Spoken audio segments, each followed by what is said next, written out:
Bonjour et bienvenue à Cœur AVC Présent. Il n'est pas normal d'être au bout de souffle, connaître les signes et les symptômes de l'insuffisance cardiaque, agir maintenant et vivre plus longtemps.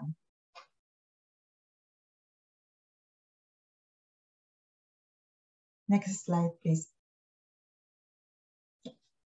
Nous sommes très heureux de vous présenter aujourd'hui ce webinaire dans le cadre de la semaine de l'insuffisance cardiaque.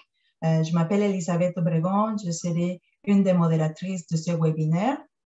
Je suis chargée des projets, je travaille pour la Fondation des maladies de cœur et je suis accompagnée par Charlotte Girard qui est membre de la Fondation HeartLife. À vous, Charlotte. Bonjour tout le monde. À la Fondation HeartLife, nous avons pour objectif de donner la parole aux patients afin de stimuler le dialogue, de faire progresser la compréhension, améliorer l'accès au traitement et à la recherche et sensibiliser à l'insuffisance cardiaque et améliorer les soins aux patients canadiens. Bienvenue tout le monde. Merci. Mais avant de vous présenter vos conférenciers, je veux d'abord vous parler de quelques informations techniques telles qu'indiquées dans la diapositive, les options d'audio, dont vous pouvez écouter le webinaire par les haut-parleurs de votre ordinateur, par le téléphone aussi. Vous pouvez également, vous allez avoir le microphone désactivé. Vous pouvez aussi agrandir, rétrécir le webinaire sur votre écran. Vous pouvez poser vos questions dans la boîte aux questions tout en bas de votre écran et nous allons poser les questions à la fin des conférences. Voilà. Je tiens d'abord aussi à reconnaître les peuples autochtones de tous les territoires sur lesquels nous nous trouvons aujourd'hui. Même si nous nous rencontrons par l'entremise d'une plateforme virtuelle, je souhaite prendre un moment pour souligner l'importance du territoire que nous considérons tous comme notre patrie. Ce faisant, nous affirmons notre engagement et notre responsabilité envers l'amélioration des relations entre les nations et le renforcement de notre compréhension des peuples autochtones locaux et de leur culture. D'un océan à l'autre, nous reconnaissons les territoires ancestraux et non cédés de tous les Inuits, Métis et Premières Nations qui considèrent ces territoires comme leur patrie.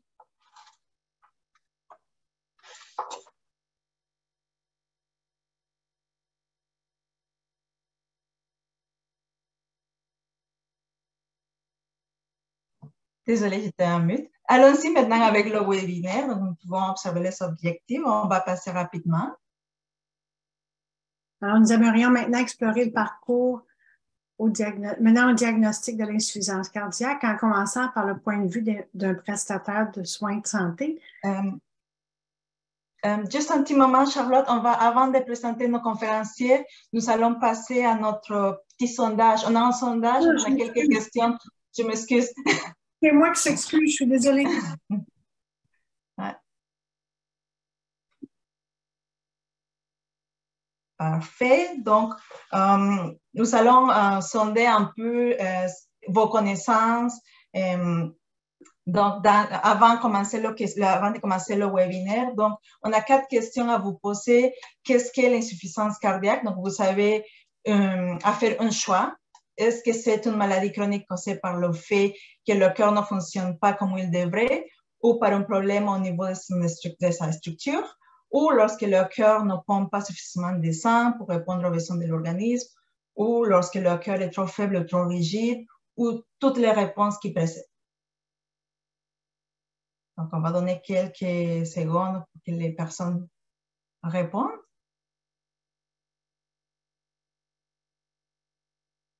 Parfait. Donc, merci pour vos réponses. La bonne réponse, c'était tout ce qui précède. Donc, on voit que la plupart des participants connaissent c'est quoi une insuffisance cardiaque. C'est un bon signe. Donc, maintenant, on va passer à la deuxième question. Quelles sont les causes les plus fréquentes de l'insuffisance cardiaque? Aussi, c'est un seul choix. Est-ce que c'est une maladie coronarienne? Est-ce que c'est l'hypertension artérielle, le diabète ou toutes les causes mentionnées? Donc, encore, on va donner quelques secondes pour que les participants puissent répondre. Ah, ça y est, on a la réponse. Donc, également, donc la bonne réponse, c'est toutes les causes. Donc, les différentes causes mentionnées précédemment. Donc, c'est parfait. Ça dit que notre public qui connaît un peu le thème, c'est très bien. Donc, la troisième question, c'est quand devez-vous être attentif, faire preuve de prudence et consulter votre prestataire de soins de santé? Est-ce que c'est en cas des prix de poids, de plus de 5 livres par semaine, en cas d'aggravation de l'essoufflement, lorsque vous avez remarqué un gonflement accru des jambes, chevilles, des pieds ou de l'abdomen, ou lorsque vous ressentez une fatigue accrue, ou toutes les réponses qui précèdent.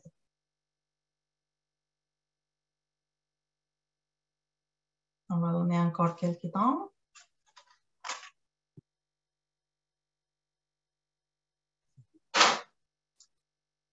Voilà, donc la bonne réponse, c'est effectivement toutes les réponses, donc tout ce qui précède. En effet, merci. On va passer à la prochaine question. C'est laquelle des compétences qui sont listées dessous n'est pas une compétence d'autogestion. Donc, est-ce que c'est le poids journalier, surveiller l'apport en sel, le tabagisme, c'est contrôle de la consommation des liquides, l'adhésion aux médicaments? Donc, à vous de jouer. On va donner quelques secondes.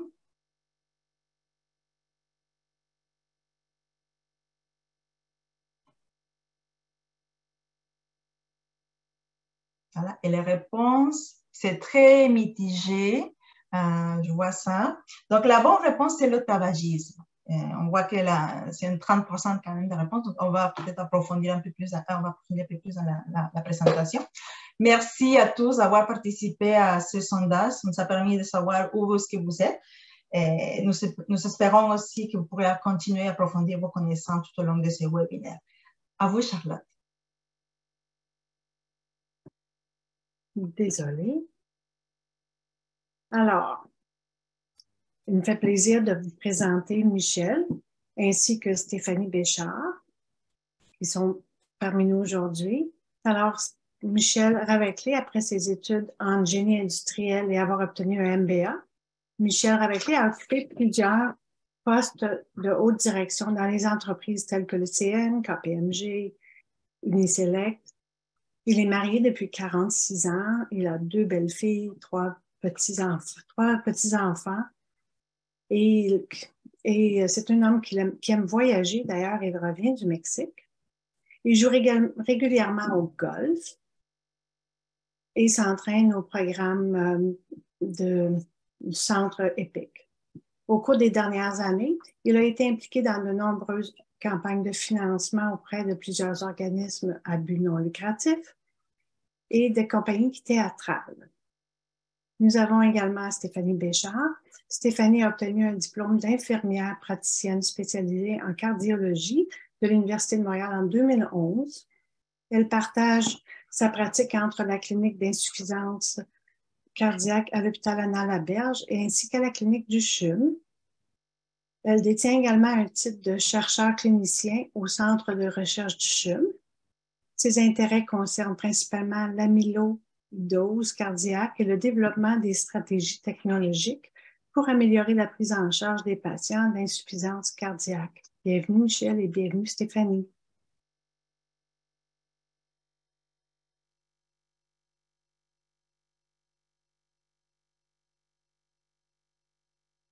Nous aimerions maintenant explorer le parcours menant vers le diagnostic d'insuffisance cardiaque en commençant par le point de vue d'un prestataire de soins de santé. Alors, je vous souhaite la bienvenue, Stéphanie Béchard, et à vous la parole. Merci pour la présentation. Donc, ça me fait plaisir aujourd'hui de vous partager mes connaissances en lien avec l'insuffisance cardiaque, une maladie que je côtoie tous les jours à travers les patients que je soigne. Comme vous savez probablement, je n'ai aucun conflit d'intérêt en lien avec cette présentation. Comme vous savez, plus de 600 000 Canadiens souffrent d'insuffisance cardiaque. L'un des symptômes prédominants de cette maladie est essentiellement l'essoufflement. Les patients vont rapporter à leur clinicien, par exemple, une diminution de la résistance à l'effort. Ils vont dire qu'ils ont de la difficulté à respirer ou encore qu'ils sont plus capables de monter des escaliers comme ils le faisaient avant ou de faire les activités qu'ils faisaient avant. Et ils peuvent les faire, mais avec un essoufflement augmenté. Chez certains patients, ils vont se présenter à l'hôpital avec un essoufflement très important et on va leur dire qu'ils ont même de l'eau sur les poumons ou encore les patients vont se présenter avec de l'enflure au niveau des jambes. Ce sont tous des symptômes qui vont amener le clinicien à suspecter l'insuffisance cardiaque. D'autres symptômes sont également possibles. C'est jamais un seul symptôme, c'est souvent l'amalgame de plusieurs symptômes, dont, en plus de l'essoufflement, la fatigue, une perte d'énergie, la difficulté à dormir. Entre autres, la nuit, les patients vont dire qu'ils ne sont pas capables de dormir à plat dans leur lit, ils doivent dormir avec plusieurs oreillers ou encore se réveiller la nuit parce qu'ils ont de l'essoufflement. Ils peuvent avoir de la difficulté à se concentrer, une diminution de l'appétit, notamment parce qu'ils vont sentir qu'ils ont le ventre gonflé, ballonné. Les patients vont prendre du poids sans pour autant manger davantage, mais c'est juste parce qu'il va y avoir de la rétention hydrosodée. Ils peuvent aussi développer, avec leur essoufflement, leur difficulté à respirer, de la toux. Ils peuvent développer des difficultés à uriner. Et comme je vous ai dit précédemment, l'enflure au niveau des chevilles, des jambes peuvent être présents.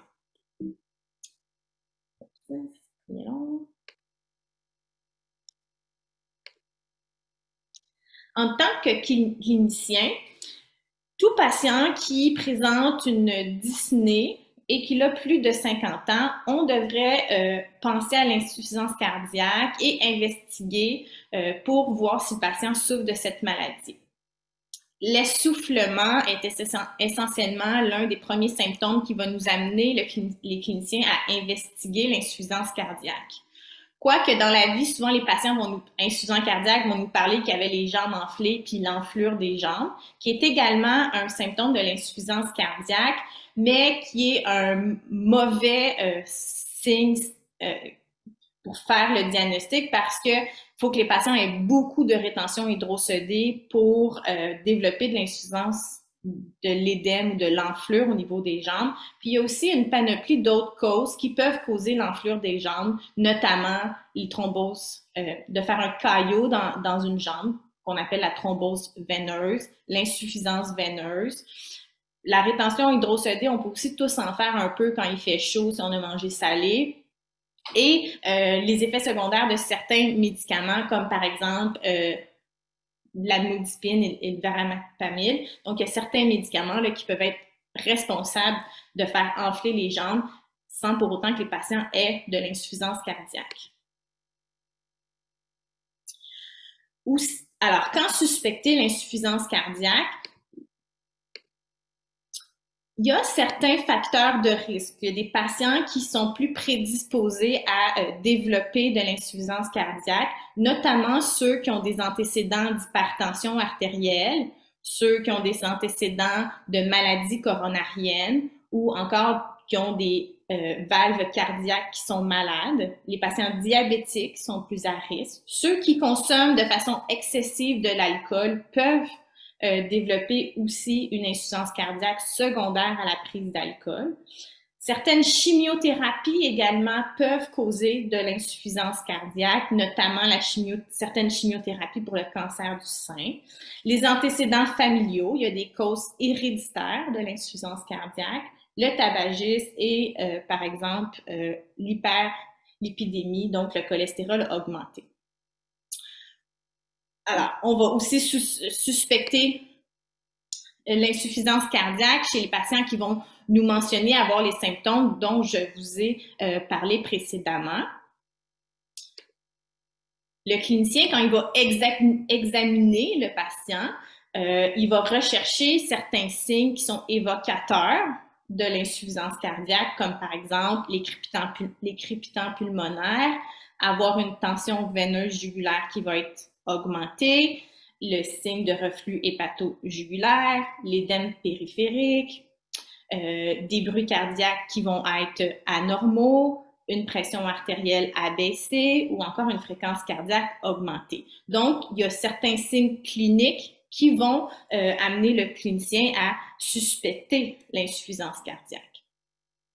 Ensuite, quand les patients se présentent ou pour une cause potentiellement cardiaque ou quand le clinicien pense que le patient a une atteinte cardiaque, l'un des premiers examens que l'on va faire, c'est l'électrocardiogramme pour voir l'électricité du cœur. Puis ça peut, certains éléments à l'électrocardiogramme, comme ceux qui sont mentionnés ici, peuvent amener le clinicien à augmenter sa suspicion d'insuffisance cardiaque.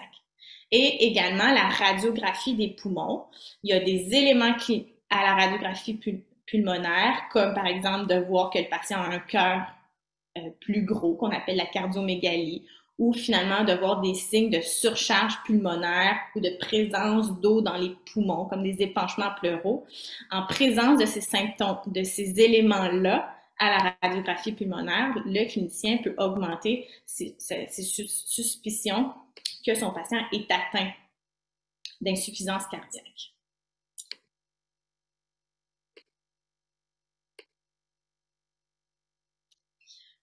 Une fois que le clinicien suspecte, en fonction des éléments que je vous ai présentés dans la slide précédente, quand le clinicien suspecte que son patient souffre d'insuffisance cardiaque, ben, à savoir que l'algorithme est très bien écrit. La Société canadienne de cardiologie dirige très bien les cliniciens et fait des recommandations claires en termes d'investigation et quand suspecter l'insuffisance cardiaque. Alors ça, c'est l'algorithme qui est présenté aux cliniciens qui dit que si vous suspectez l'insuffisance cardiaque, vous devriez faire une bonne recherche des antécédents cliniques qui constituent ces éléments-là, bien compléter votre examen physique avec les éléments qui sont mentionnés ici et de faire des bilans d'investigation qui sont, comme je vous ai dit, en premier lieu, l'électrocardiogramme et la radiographie pulmonaire. Et on ajoute à cela des prises de sang qui incluent la formule sanguine complète, les électrolytes, la créatinine et notamment aussi un élément qu'on peut faire, c'est ce qu'on appelle les NT-proBNP, qui est en fait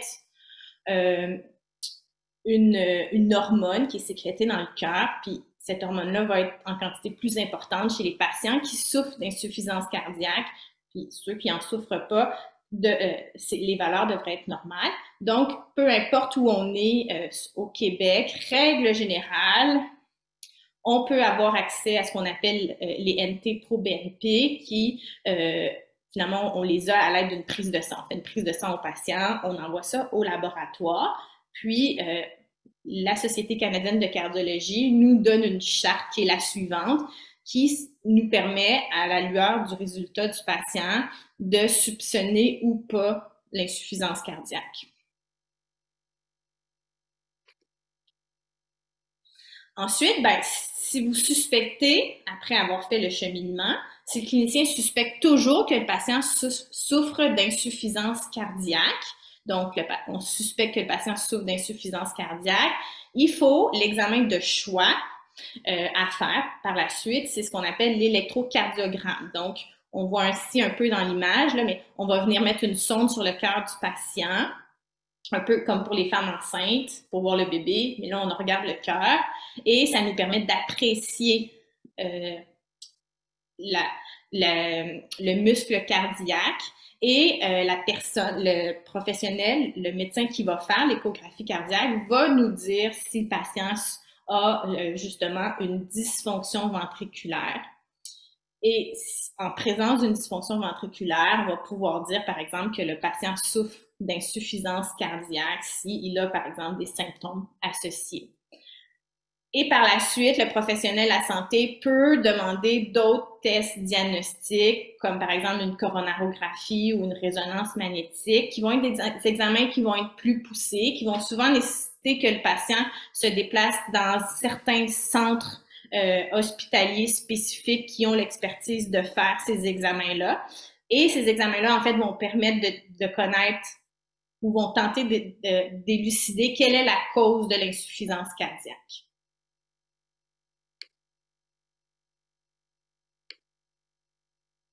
Alors, maintenant, laissez-moi l'honneur de laisser la parole à M. Ravaclé, notre patient. Merci Stéphanie, merci beaucoup pour la présentation. J'aimerais débuter en remerciant la Fondation des maladies du cœur et d'AVC et la Fondation HeartLife de me donner l'occasion de partager un peu d'expérience.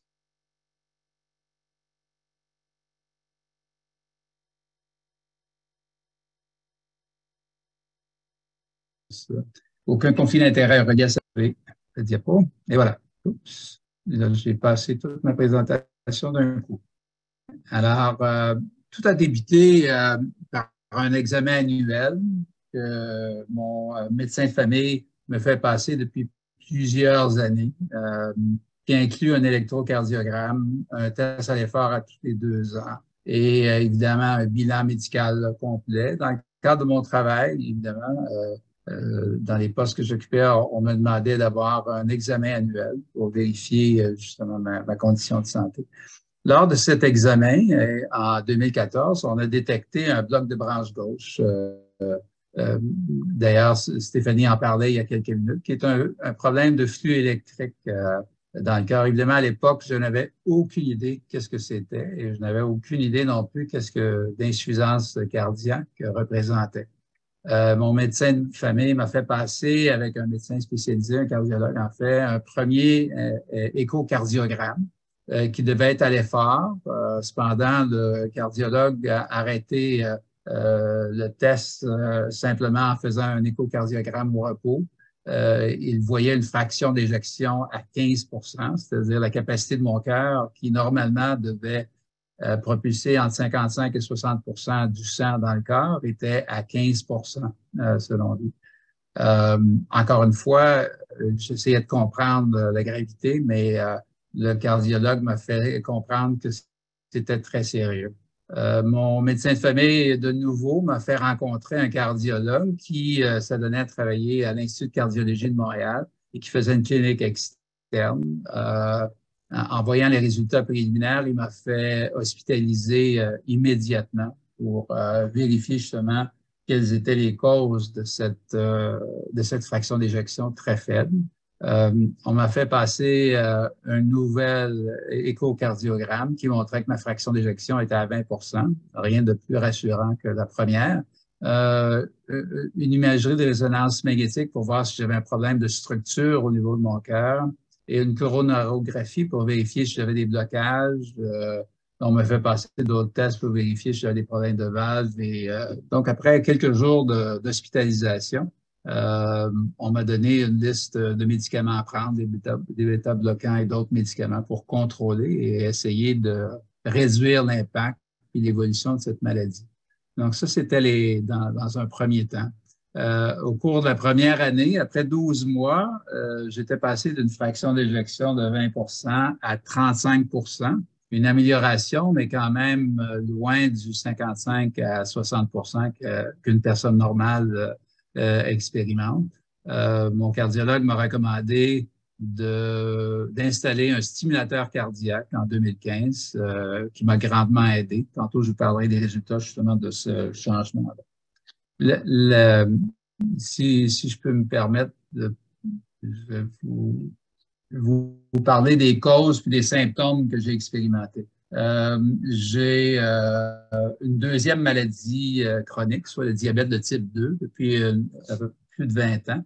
Et je prends aussi des statines pour contrôler mon cholestérol. Les deux étaient cependant sous contrôle parce que je passais des tests fréquents avec mon médecin de famille, mais aussi avec un endocrinologue pour contrôler le diabète.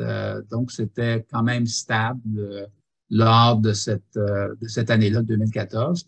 Avec le cardiologue, on a revu tous les facteurs de risque potentiels qui auraient pu causer cette insuffisance cardiaque-là. Et sa conclusion était que j'avais eu une infection virale qui m'aurait affecté le cœur et qui aurait causé cette insuffisance cardiaque-là. D'ailleurs, plusieurs personnes que j'ai rencontrées au cours des 9 dernières années, m'ont aussi parlé d'une infection virale comme étant une des causes. Évidemment, le fait d'être diabétique et de prendre d'autres médicaments pour le cholestérol contribuait certainement à être un facteur de risque pour développer l'insuffisance cardiaque. Quels symptômes j'ai éprouvés dans l'année qui a précédé? Comme Stéphanie disait, j'éprouvais une fatigue extrême. J'avais beaucoup de difficultés à accomplir mes tâches professionnelles. Tout me fatiguait. J'ai arrêté mon programme d'entraînement que je faisais quand même très, très régulièrement. Je mettais cette fatigue-là sur le compte de mes déplacements. J'étais en déplacement peut-être à 40 ou 50 en Amérique du Nord. Donc, je me disais, bon, je viens d'avoir 60 ans, je voyage beaucoup, peut-être c'est ça la fatigue. Je n'ai pas associé ça à une maladie jusqu'au moment où mon médecin de famille m'a parlé de ce que j'avais et aussi mon cardiologue, que je souffrais d'insuffisance cardiaque. J'avais une toux constante aussi et ma conjointe me faisait remarquer que je devrais consulter justement à cause de cette toux constante-là qui n'était pas normale par rapport à ma situation antérieure. J'ai développé au cours de l'année précédente des rhumes à répétition et j'ai été atteint du virus d'influenza aussi. J'ai pris des antibiotiques. On dirait que je n'arrivais pas à remonter la pente. Je m'étouffais aussi assez souvent, ce qui était possiblement un autre facteur important. Mais évidemment, lorsque vous regardez tous ces symptômes-là, avec le diabète, l'âge, les déplacements, je n'ai pas fait le lien. Et d'ailleurs, pour tout vous dire, avant d'obtenir un diagnostic d'insuffisance cardiaque, je ne connaissais pas cette maladie-là. Alors, c'est sûr que ça, c'est de faire connaître la maladie et les symptômes, je pense que c'est tout à fait essentiel pour sauver des vies. C'est tout à fait important. J'ai été pris en charge à l'Institut de cardiologie par la clinique d'insuffisance cardiaque et je dois vous avouer, littéralement, je crois que ça m'a sauvé la vie. On me prenait des prises de sang, échocardiogrammes, des tests à l'effort, on ajustait ma médication. J'avais un suivi mensuel lors de la première année de mon diagnostic, trimestriel par la suite. À la 3e année, j'étais à peu près à un rendez-vous à tous les 6 mois. Et par la suite, un cardiologue de l'Institut de cardiologie m'a pris en charge pour effectuer un suivi. Donc, maintenant, et depuis ce temps-là, j'ai des prises de sang annuelles pour vérifier mon hormone du cœur, un électrocardiogramme à chaque rendez-vous et à tous les 2 ans, on me refait un échocardiogramme pour vérifier ma fraction d'éjection et vérifier justement s'il y a d'autres éléments qui auraient changé, qui pourraient en fait forcer un changement dans la médication. On m'a fait aussi rencontrer une nutritionniste. J'étais déjà très conscient de l'impact de l'alimentation sur ma santé à cause du diabète et aussi du cholestérol que je faisais depuis déjà plusieurs années. Mais le fait d'avoir rencontré une nutritionniste, j'ai pu développer un plan alimentaire approprié que je suis encore aujourd'hui, à quelques exceptions, évidemment. Mais qui est basé essentiellement dans la réduction de l'apport de sel dans l'alimentation. Le sel, d'ailleurs, je faisais très attention à la consommation de sel et aussi à la réduction de la quantité de liquide, c'est-à-dire d'établir à 1,5 litre la quantité de liquide que je peux absorber dans une journée. Sauf évidemment quand il fait très chaud. Là, évidemment, je consomme un peu plus de liquide. Mais c'est un des facteurs importants que je dois avouer que ça a été un plan alimentaire très important pour moi, pour l'évolution et surtout l'amélioration de ma condition. À l'EPIC, qui est le centre d'entraînement de l'Institut de cardiologie, on m'a fait rencontrer une kinésiologue et j'ai été sur un programme m'a permis de développer un plan d'entraînement. J'allais pendant quelques années à l'EPIC à raison de 2 fois par semaine, m'entraîner, retrouver la forme. J'ai aussi rencontré plusieurs insuffisants cardiaques. Et je dois vous avouer que ça a été bénéfique parce que, évidemment, quand vous savez que vous êtes atteint d'une maladie qui a un taux de mortalité de 50 dans les 5 premières années, c'est un choc important. Et de pouvoir échanger avec eux, de partager nos expériences autant avec le système médical, puis aussi notre condition. Puis ça a été très bénéfique, en fait, pour surmonter les problèmes qui sont associés avec l'insuffisance cardiaque. Dans une deuxième phase, tantôt, je vous parlerai de ma condition actuelle et comment je gère l'insuffisance cardiaque sur une base quotidienne et comment sont mes résultats maintenant. Alors maintenant, de retour à Stéphanie. Merci pour ce partage, Michel. Alors, je vais enchaîner en fait. Peut-être qu'on peut juste me redonner accès. Oui, merci beaucoup. Je vais pouvoir changer d'écran. Alors maintenant, effectivement, une fois qu'on a identifié que le patient souffre d'insuffisance cardiaque et qu'il se mérite de recevoir un traitement, c'est très clair dans les lignes directrices. La Société canadienne de cardiologie nous indique de façon très claire ce que doit recevoir un patient comme médicament. Probablement que Michel pourra nous faire part, mais les patients vont souvent se plaindre ou en tout cas trouver au début qu'il y a plusieurs médicaments à prendre quand on souffre d'insuffisance cardiaque. Effectivement, je dis aux patients, si vous aviez un cancer, on vous traiterait avec de la chimiothérapie, de la radiothérapie. L'insuffisance cardiaque, c'est pas un cancer, mais c'est une maladie qui se traite avec principalement des médicaments. Et dans les dernières années, il y a eu beaucoup d'études qui ont été faites en insuffisance cardiaque, ce qui a permis d'améliorer grandement l'arsenal thérapeutique qu'on a à offrir à nos patients insuffisants cardiaques. Et comme je vais vous montrer dans les prochaines slides, mais des traitements qui se sont avérés franchement bons pour améliorer notamment la qualité de vie et même la mortalité des patients. Donc, la thérapie standard des patients auquel le clinicien va envisager. Après ça, il reste quand même un petit travail à faire pour s'assurer que le patient n'a pas une contre-indication à ce traitement-là. Mais il y a principalement 4 classes de médicaments qui peuvent être prescrites aux patients. Pour les professionnels de la santé, là, je vais un peu vous les nommer, mais les IECA et les ARA, comme par exemple, pour ne pas nommer le Périndopril et le Candesartan. Et maintenant, on a même une classe de médicaments qui s'est démontrée encore plus efficace pour traiter l'insuffisance cardiaque, ce qui est en fait la classe qu'on appelle le ARNI. Il y a un seul médicament qui fait partie de cette classe de médicaments-là, c'est notamment le Lantresto, donc qui, dans les dernières études, ont démontré des bénéfices considérables. Donc, rapidement, on va évaluer si le patient peut être candidat à ce type de médicament-là. Un bêta-bloqueur, pour ne pas nommer, par exemple, le bisoprolol, qui est un médicament qu'on va aussi débuter rapidement. Un médicament de la classe des ARM, les antagonistes des récepteurs minéralocorticoïdes, pour ne pas nommer, par exemple, la spironolactone. Et un des derniers traitements possibles est les inhibiteurs du ISGLT2, qui est en fait à l'époque un médicament qu'on utilisait pour le traitement du diabète. Et dans les dernières études, on s'est rendu compte que les patients insuffisants cardiaques, même s'ils n'étaient pas diabétiques, bénéficiaient grandement de ce médicament-là.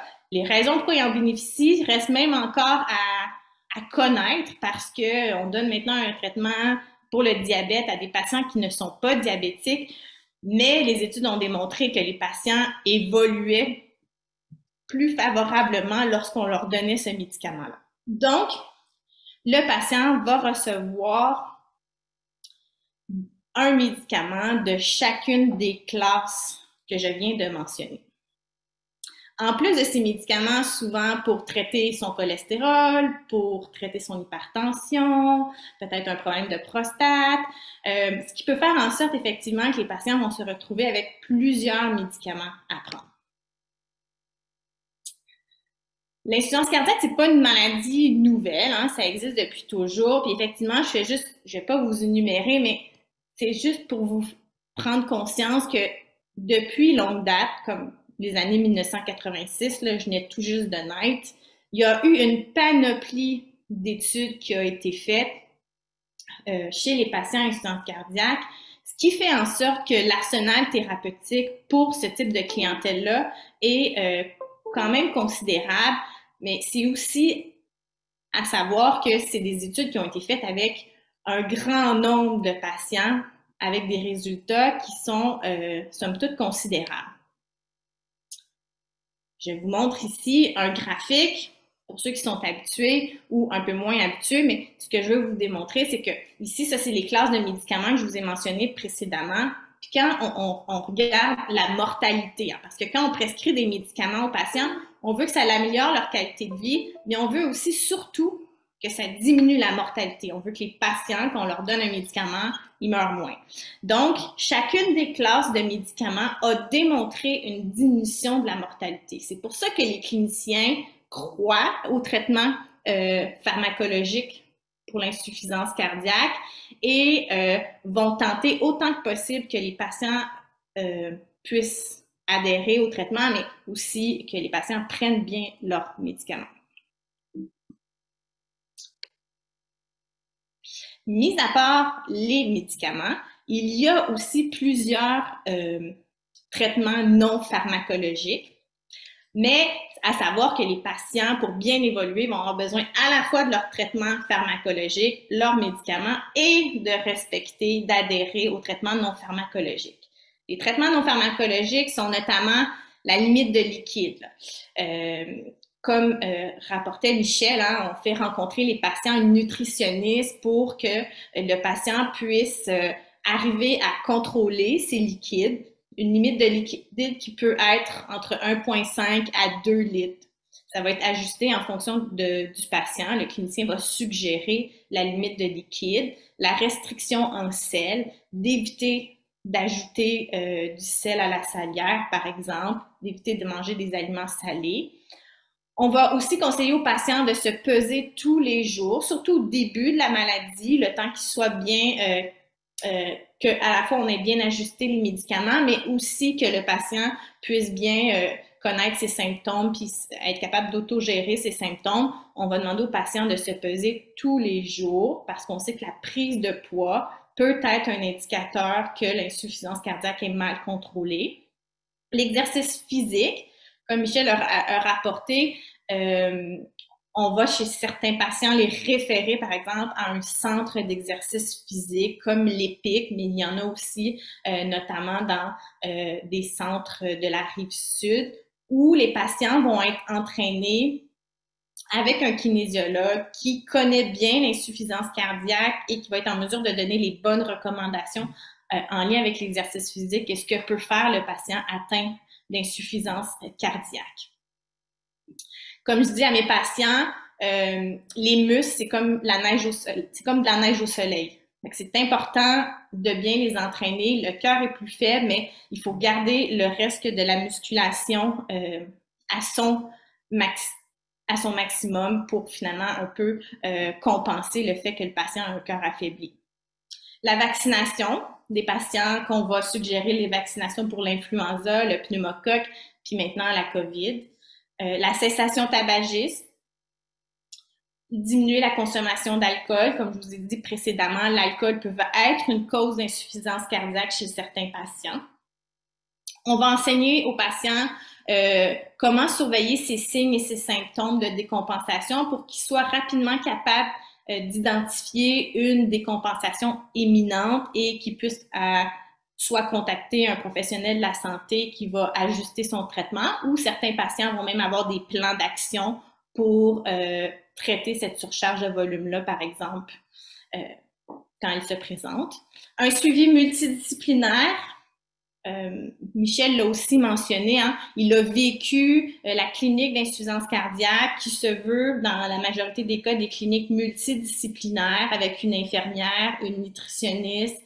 Bon, les plus chanceux vont même avoir un centre d'exercice physique. Et ça peut être un cardiologue ou encore un interniste qui va pouvoir être présent dans ce type de clinique-là. Donc, surtout au début de la maladie, les recommandations canadiennes suggèrent également que le patient soit pris en charge par une équipe multidisciplinaire. Et finalement, je me répète, mais la prise quotidienne des médicaments qui sont prescrits, parce que comme je vous ai montré dans la slide d'avant, les médicaments en insuffisance cardiaque se sont avérés à donner des bénéfices notables pour le patient, soit en termes de réduction de la mortalité, mais également dans l'amélioration de la qualité de vie.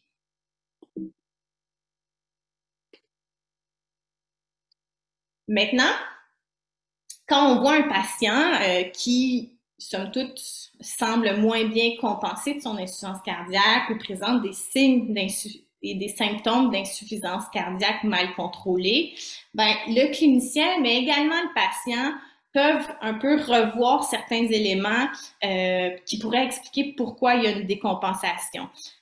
Bon, la première, là, c'est ce qui peut arriver parce que les patients, des fois, sont découragés de la quantité de médicaments à prendre ou ne sont pas tellement convaincus des bénéfices des médicaments. Donc, la non-adhérence au traitement peut faire en sorte qu'un jour, un patient allait bien, puis 6 mois plus tard, le patient va moins bien parce qu'il a décidé d'arrêter ses médicaments. Le non-respect de la limite de liquide ou encore de la diète. Un patient, par exemple, qui peut avoir été mangé au restaurant ou finalement et avoir mangé salé, ou un patient qui a bu une quantité plus importante de liquide pendant certains jours pourrait être la cause de pourquoi son insuffisance cardiaque n'est pas sous contrôle. Il y a aussi, par exemple, une infection. On pourrait avoir une infection virale, une infection urinaire, juste n'importe quel contexte d'infection pourrait faire en sorte que l'insuffisance cardiaque du patient se retrouve plus sous contrôle. C'est pour ça que quand un patient nous semble décompensé de son insuffisance cardiaque, on va revoir dans notre questionnaire tous les signes d'infection. De certaines prises de médicaments, un patient peut finalement avoir décidé de prendre des anti-inflammatoires, du Advil, du Motrin, par exemple, parce qu'il y a une douleur. Mais ça, c'est des médicaments qui peuvent causer, par exemple, la rétention hydrocédée et causer une décompensation de l'insuffisance cardiaque. Donc, il y a des médicaments qui sont en vente libre, des médicaments qui doivent être sous prescription, comme les corticostéroïdes, qui peuvent être responsables de décompenser notre patient. Un infarctus nouveau, bien entendu. Un mauvais contrôle du diabète. Hein, si les glycémies sont très élevées, les patients diabétiques vont nous le dire, là, ils ont très soif. Ils vont vouloir davantage boire et conséquemment, ça peut décompenser l'insuffisance cardiaque, la pression artérielle mal contrôlée ou encore des arythmies cardiaques qui sont nouvelles. Donc, le professionnel de la santé, quand le patient manifeste des symptômes d'insuffisance cardiaque qui auparavant il n'avait pas, il était bien compensé, puis là, il vous appelle ou vous voyez votre patient et il semble décompensé, ce sont tous les éléments qu'on va être tenté d'identifier et de renverser la cause. Finalement, pour conclure, le but des traitements d'insuffisance cardiaque, le but des traitements qui sont pharmacologiques, mais aussi ceux qui sont non pharmacologiques, ça vise à améliorer la survie des patients pour réduire les symptômes de l'insuffisance cardiaque comme l'enflure des jambes, l'essoufflement, améliorer la qualité de vie des patients, hein, parce qu'on a beau vivre plus longtemps, mais on veut aussi, en tant que tous les citoyens, on veut vivre plus longtemps, mais on veut vivre aussi avec une bonne qualité de vie. Donc, les traitements ont pour objectif d'améliorer la qualité de vie et aussi de diminuer le taux d'hospitalisation parce que être hospitalisé, clairement, ça n'améliore pas notre qualité de vie. quelques outils, ce que je vous ai présenté aujourd'hui pour les professionnels de la santé, le guide pratique de la Société canadienne de cardiologie. La dernière mise à jour était en 2021, qui se retrouve sur Internet quand vous, justement, allez sur le site de la Société canadienne de cardiologie, que vous pouvez downloader. Puis, différents tableaux que je vous ai présentés aujourd'hui se retrouvent dans ce guide. Et les outils pour les patients, en fait, je vous présente ce que moi, j'utilise au quotidien, mais la Société québécoise d'insuffisance cardiaque a quelques outils qui sont téléchargeables sur le site de la SQIC. Donc, ce que j'appelle la Bible, Mieux vivre avec l'insuffisance cardiaque, a une panoplie de bons conseils pour les patients. Et finalement, une feuille de suivi des symptômes avec un endroit où le patient peut écrire les poids qu'il prend tous les jours, sa pression artérielle, sa limite de liquide. Il en existe différents formats, là, que ce soit par exemple par la SQIC ou par d'autres organisations. Sont des outils qui peuvent être facilitants pour le patient pour pouvoir bien autogérer sa maladie.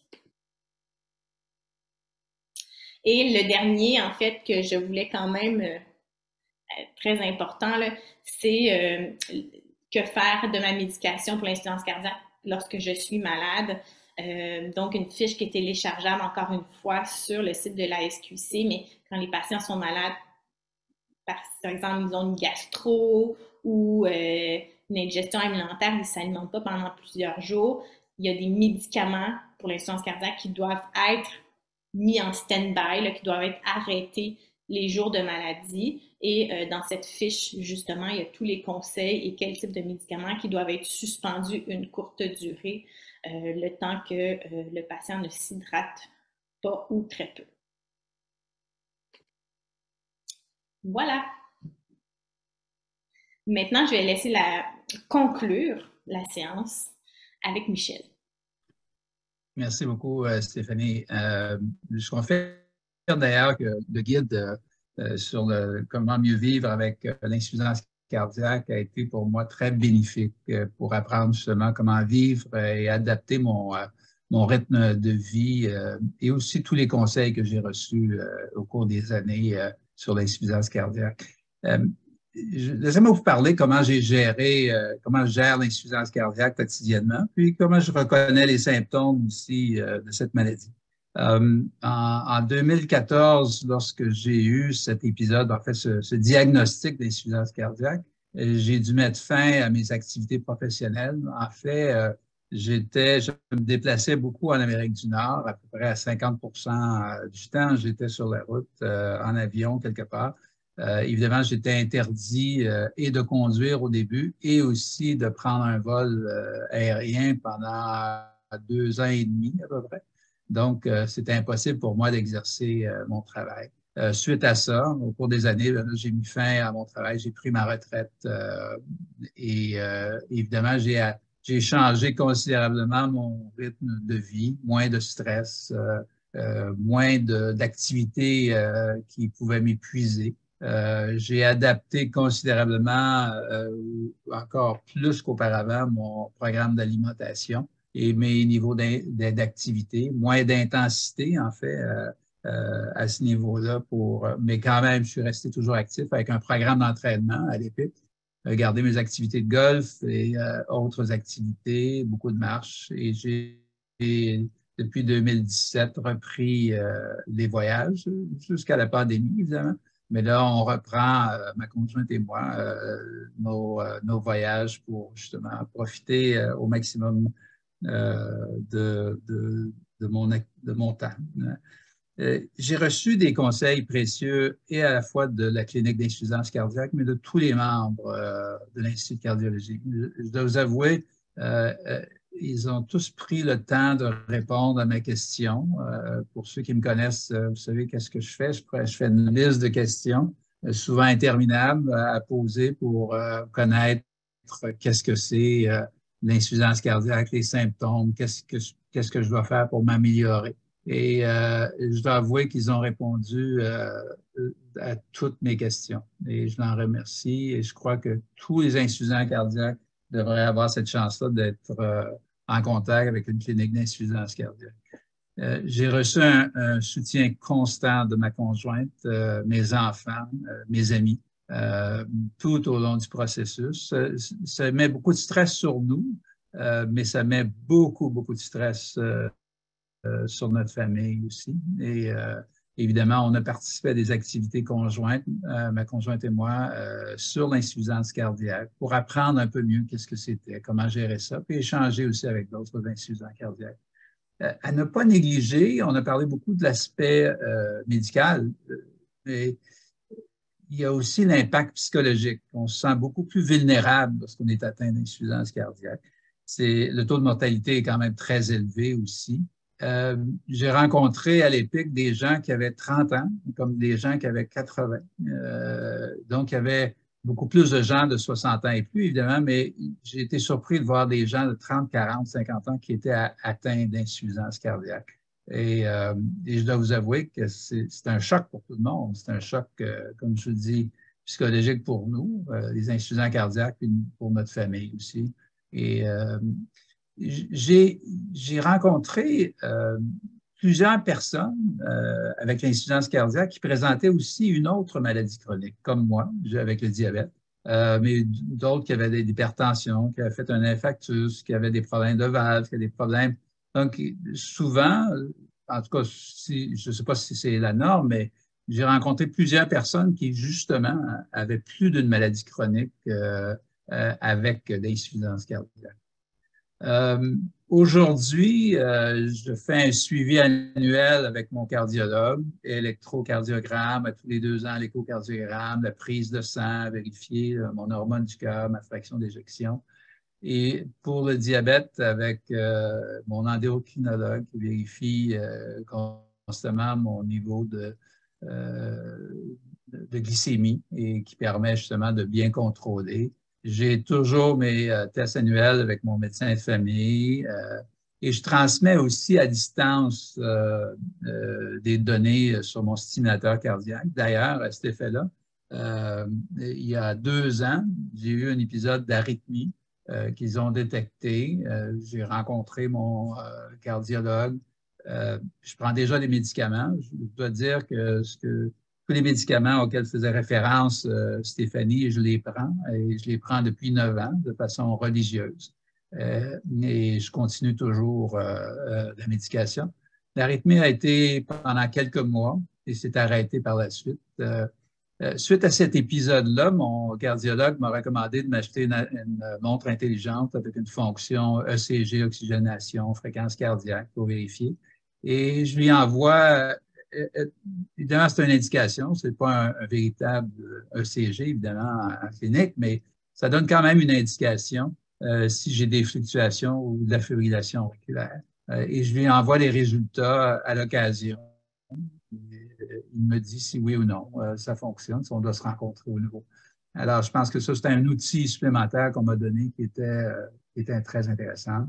Je prends ma pression de façon occasionnelle pour vérifier. Et évidemment, avec les médicaments que je prends, ma pression est toujours excellente. Ma fréquence cardiaque est aussi très bonne, très basse en fait. La glycémie et la prise de poids, comme disait Stéphanie, je le fais encore quotidiennement pour vérifier s'il y a des variations qui pourraient indiquer une détérioration de la condition. Il faut se rappeler que l'insuffisance cardiaque, c'est une maladie chronique à long terme. Aujourd'hui, ma fraction d'éjection est d'environ 55%, presque revenue à la normale, et mon hormone du cœur est à moins de 100 unités. Mon médecin voulait au départ, lorsqu'il a vu ces résultats-là, il ne voulait pas m'en parler. Il m'a dit, tu vas vouloir arrêter tes médicaments. Ce qu'il m'a indiqué, c'est que des personnes qui avaient arrêté leur médication ont vu leur situation se détériorer. Et lui me recommandait fortement de poursuivre la médication. On ne guérit pas de l'insuffisance cardiaque, mais on peut améliorer sa condition. Et je pense que c'est ça qui est important comme message que je veux vous dire, en fait. J'ai continué à rencontrer, je rencontre encore des gens aux prises avec l'insuffisance cardiaque pour encore échanger et partager. Et je crois que le travail des deux fondations qui nous reçoivent aujourd'hui est fondamental dans la diffusion du message et à la fois d'identifier les symptômes, mais aussi de consulter lorsqu'on a ces symptômes-là. Vous savez, il y a 9 ans, je ne savais pas c'était quoi l'insuffisance cardiaque. Je ne savais pas c'était quoi un bloc de branche gauche. J'ai malheureusement consulté l'Internet, ce qui n'est pas la meilleure idée. Mais la prise en charge de cette maladie-là par autant l'Institut de cardiologie ou toute autre clinique d'insuffisance cardiaque, je pense que c'est tout à fait essentiel. Ça m'a permis d'apprendre à vivre avec mon insuffisance cardiaque, de rester actif physiquement. Et je dois vous dire que je suis les recommandations du personnel médical à la lettre. Les pharmaciens font beaucoup d'argent avec moi, ou à tout le moins le gouvernement et les assurances, mais je pense que c'est tout à fait fondamental pour apprendre à vivre avec, apprendre à rester en santé le plus longtemps possible et de vivre avec l'insuffisance cardiaque à long terme. Je vous remercie.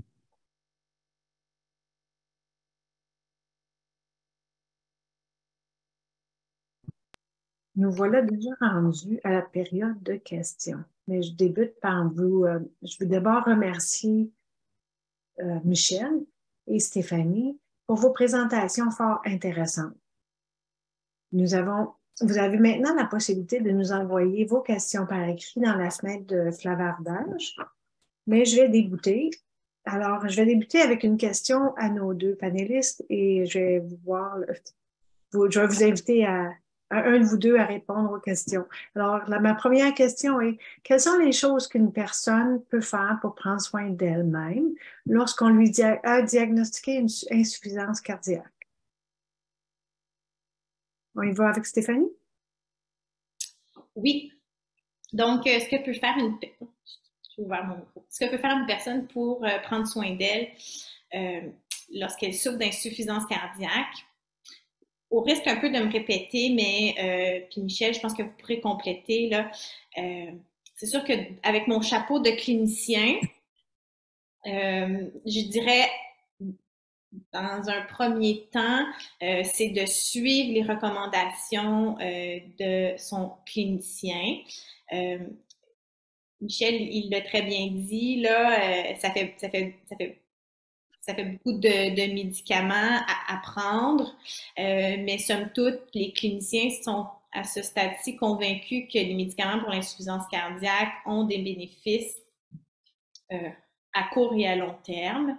Donc, de prendre religieusement leur traitement et de faire les suivis d'auto-soins, comme par exemple le suivi du poids, le suivi de la pression.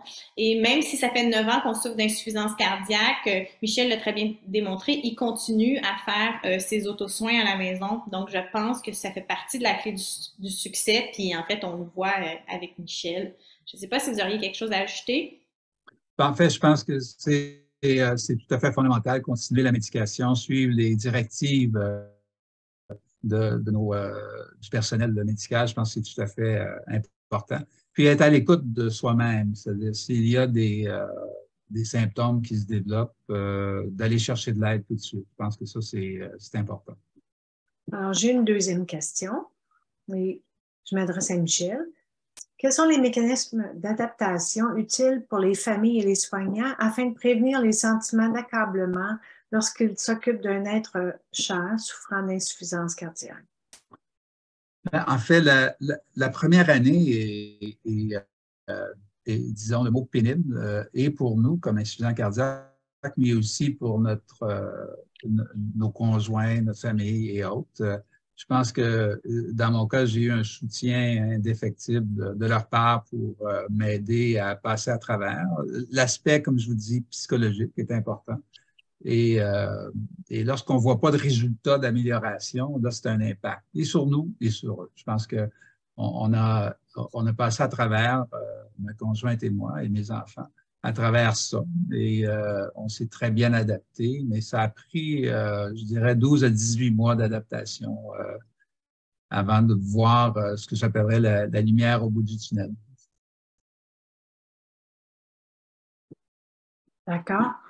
Alors, on a d'autres questions qui proviennent de l'audience. Est-ce que tu les... Moi, je les vois, les questions. On n'a pas beaucoup de temps, donc on va malheureusement finaliser la période des questions. Merci beaucoup à Michel et Stéphanie pour votre présentation. C'était très enrichissant et aussi ça nous aide à être plus sensibilisés et à connaître davantage l'insuffisance cardiaque. Donc, je vais passer la parole à Charlotte et après on va... Je vous remercie pour les questions et les réponses réfléchies. Et vous trouverez de nombreuses ressources, informations disponibles sur notre site Internet de Cœur et AVC, ainsi que sur le site Internet de la Fondation Heart-Life. La Fondation Heart-Life est assez jeune, alors le site Internet est actuellement en développement. Il y a des slides qui ne sont pas tout à fait complètement francisés, mais vous êtes bienvenus d'aller voir. Vivre avec l'insuffisance cardiaque est une autre ressource supplémentaire. Gérer votre insuffisance cardiaque, suivez le quotidien votre poids, limiter les quantités de sodium, etc. Il y a plein de ressources où vous pouvez trouver des réponses à vos questions. Oui, donc ce webinaire est enregistré. Vous allez recevoir tous les participants en courriel avec le lien pour pouvoir voir la vidéo. Si vous avez besoin de vérifier les informations, donc vous allez avoir accès sur notre chaîne YouTube et aussi il sera sur notre site web sur les pratiques optimales. Vous allez trouver plusieurs ressources à l'intérieur des webinaires, des dépliants, beaucoup d'informations pour les professionnels de la santé, pour les patients et les aidants. Et aussi, n'oubliez pas de remplir l'évaluation du webinaire. Elle va apparaître tout de suite après que nous allons finaliser le webinaire. Et aussi, n'oubliez pas de télécharger votre certificat de participation qui apparaît tout de suite à la fin de l'évaluation. Donc, on voulait aussi vous donner si vous voulez avoir plus d'informations sur la semaine de sensibilisation à l'insuffisance cardiaque, donc on vous invite à visiter le site web de la Société canadienne d'insuffisance cardiaque. Donc, un grand merci à tous d'avoir participé aujourd'hui à la session et à la semaine de sensibilisation sur l'insuffisance cardiaque. Au nom de Cœur AVC de la Fondation Heart-Life, nous tenons à vous remercier chaleureusement pour votre participation, à nos présentateurs également, et qui ont pris le temps d'approfondir nos connaissances et nous sensibiliser davantage sur l'insuffisance cardiaque. Nous espérons vous voir très bientôt. Nous allons avoir un nouveau webinaire pour le mois de l'AVC nous allons nous concentrer sur la santé des femmes. Donc, ça va être la santé mentale des femmes après avoir une AVC. Merci encore pour votre participation aux présentateurs et aussi à Charlotte. Merci aux participants et prenez soin de vous.